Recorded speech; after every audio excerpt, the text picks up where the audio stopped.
আসসালামু আলাইকুম সম্মানিত ভিউয়ার্স, আমার সামনে কিছু কবুতর দেখতেছেন। এগুলো হচ্ছে আমার বেশিরভাগই পোস্টার কবুতর, রেসার হুমা।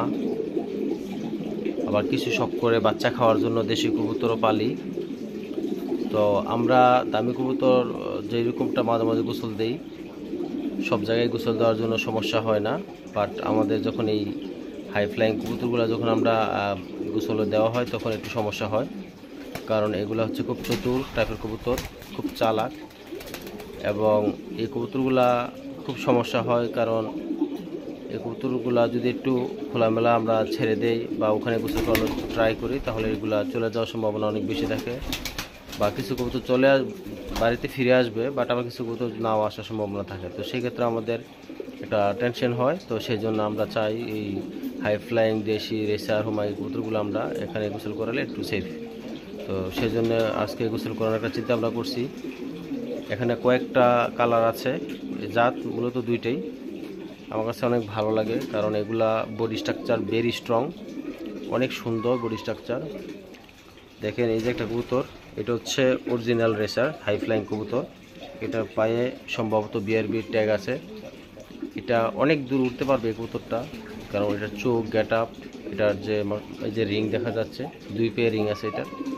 তো এইরকম কবুতরগুলা বডি স্ট্রাকচার ভেরি স্ট্রং, যার কারণে কবুতরগুলা সহজে দুর্বল হয় না, রোগ প্রতিরোধ ক্ষমতা ভালো থাকে। এবং যখন এগুলো দিয়ে আমরা বাচ্চা বড় করি, সে বাচ্চাকেও ভালোভাবে খাওয়াইতে পারে। তো আমিও চেষ্টা করি এভাবেই আমার যে দামি কবুতরগুলো আছে ওগুলার বাচ্চা এগুলোর মাধ্যমে বড় করার জন্য।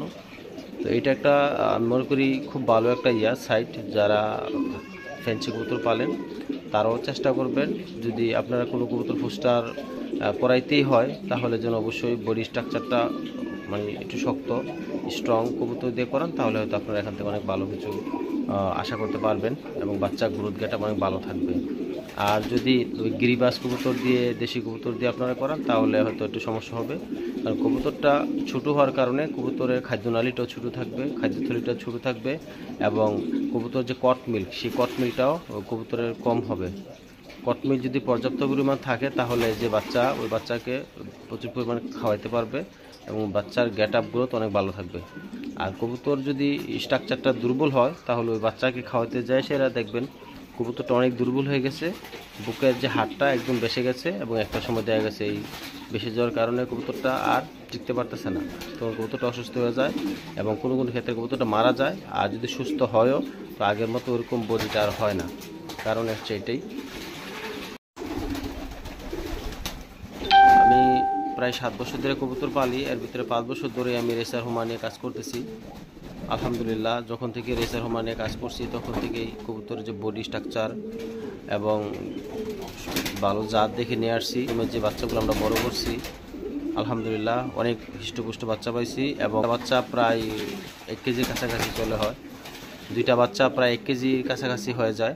তো এটা খুবই উপকারী আমি মনে করি। যে যারা বড় আকারের চিন্তা ভাবনা করবেন অবশ্যই যদি কোনো কবুতর পোস্টার করে তো আপনার রেসার হোমা দিয়ে করানোর চেষ্টা করবেন, তাহলে হয়তো ইনশাল্লাহ এখান থেকে অনেক ভালো কিছু আশা করা যায়। তো দেখেন মাশাআল্লাহ গোসল করতেছে, অনেক ভালো লাগে মাশাআল্লাহ।